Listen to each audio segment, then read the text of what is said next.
I'm Kenneth Taylor, and I struggled with identity crisis. Honestly, I really didn't know who I was. I watched a lot of people grow up. When I was growing up in church, as one of my privileges was at the PK was we always ate first. Anything we wanted to eat, they would always make sure the preacher's kids got their chicken first. We would sit down at the table and we got first rights to like pretty much everything. And being at PK, it was just really hard because you had to adapt to pretty much everybody here. So being that you had to adapt to everybody here was so hard to find yourself. And sometimes I would go home and I think I'm this person, and I would sit at home on YouTube and I want to be this person. And growing up, I always wanted to be like another preacher, so I would wear the ties and I would pull out the suits. And my mom didn't really like it because she would ask me, "Who do you think you are?" And I realized that I was growing up trying to be somebody that I didn't even know. Sometimes they don't even know who they are. Yeah, I too have been a little upset about being used in the sermon topic or in the sermon period, but I think it shines a little light on us as people. As far as being a PK, we're still people, and we still deal with some of the same things people in the congregation deal with, or people who aren't born into this lifestyle. We deal and battle with some of the same things, if not all. Most definitely most. So we're not too different.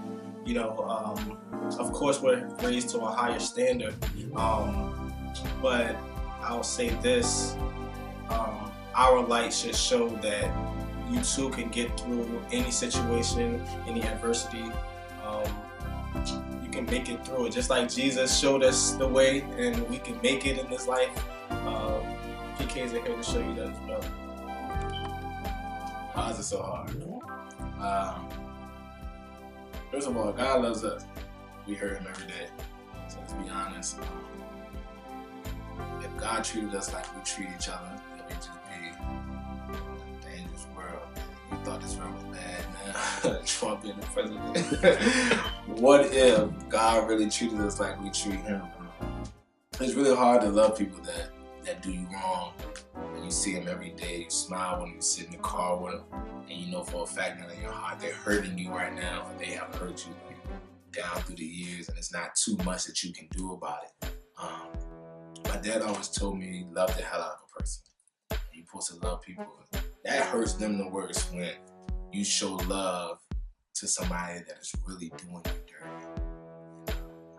It's really hard to love people, but it's easy all at the same time. Hi, I'm Julius Johnson, and I struggle with identity crisis. I'm Kendra Taylor, and I struggle with identity crisis. Being voluntold to be at every church function or activity. Never heard that word before, but I think I'm the epitome of it. Now that I know, you can just put my name in the dictionary. Voluntold, Latavia. I was in every area of ministry that you can think of until I matriculated into the place where I am now. And I think initially I was happy about like, oh yes, I want to be in ministry. I enjoy this because my father enjoys it, my mother enjoys it. So I'm just like, I want to have that same joy. And I had no problems being on the youth usher board, being the praise and worship leader, being on Christian Youth Fellowship, being on the step team, being on the praise dance team. Some of that stuff I wasn't even good at, but it has taught me humility. It's taught me how to lead and how to follow. So being voluntold is not a bad thing. It really builds character as you move up in ministry, and it kind of created the person that I am today, whether some like it, some don't, good and the bad, parts that I'm still working on. Being voluntold is not a bad thing. So all you future PKs or growing PKs, just continue to work. Like, it's not that bad. It's not that bad. I guess they feel like their wisdom just trickles down on us and we just know the answer to everything in the world. And sometimes we need a therapist ourselves. I mean, being PKs, we go through a lot, and we go through almost more than a normal person just because of who we are and because of who we are. Why I'm always end up in a sermon is, well, for one, I'm either always doing something that I'm supposed to be doing, or it's just that because I'm in his house and I live with him, and that's the best example he could get. But most of the time I'm always doing something. And it's always something he always used in the past, you know. But it's like, well, I'm in the house, I'm close to friends. I think everybody at some point in their walk is in the sermon. I might not be in every sermon, but at some point it hits home. It's personal.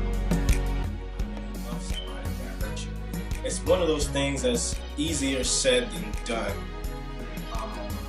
Because a lot of times when people hurt you, you think that you have the right to retaliate or the right to speak your mind, or your actions are justifiable if you take those actions and not leave it to God and things like that. But the Bible says, so a couple months back, I joined this group chat. Really didn't know everybody, but we all had something in common, which is we all was preachers' kids. And being that I was in that group chat, I wasn't the only one that had problems or certain problems that I had to go through and whatnot. I wasn't the only one.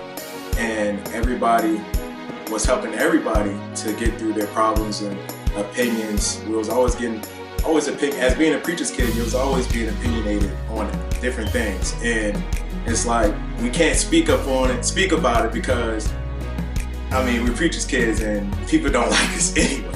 So at the end of the day, I was able to talk about it. My name is Latavia Taylor, and I have struggled with identity crisis.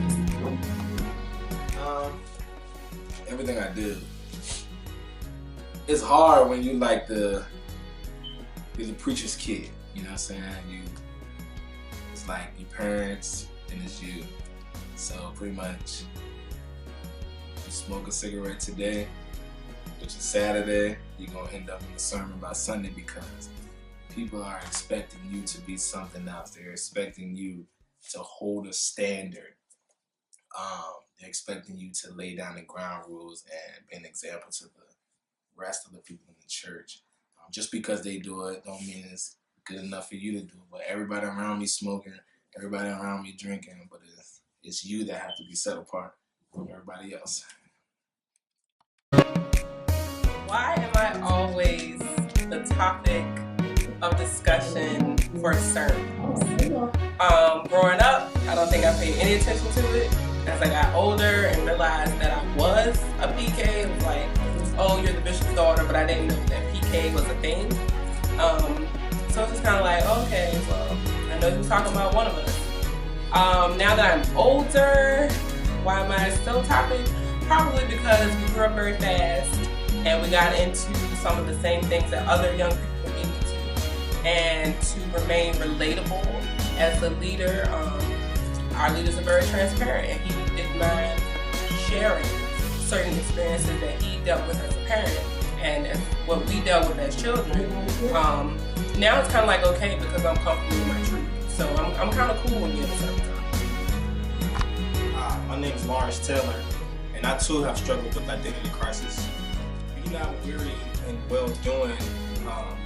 So if you're planting good seeds and you're doing the right thing, those things are going to come back to you. So don't fall off in doing something good, or don't get depressed in doing something good, because those good seeds that you planted are going to come back to you. Anytime you have loaned somebody money, or use a listening ear, or use just a helping hand, those good seeds are going to come back to you. Just like if you was to retaliate, or you was to say something, speak your mind, take action to the things that you think you're owed, an apology and all of those other things, that's going to come back on you too. So just continue to love, and I promise you, love is going to come back to you.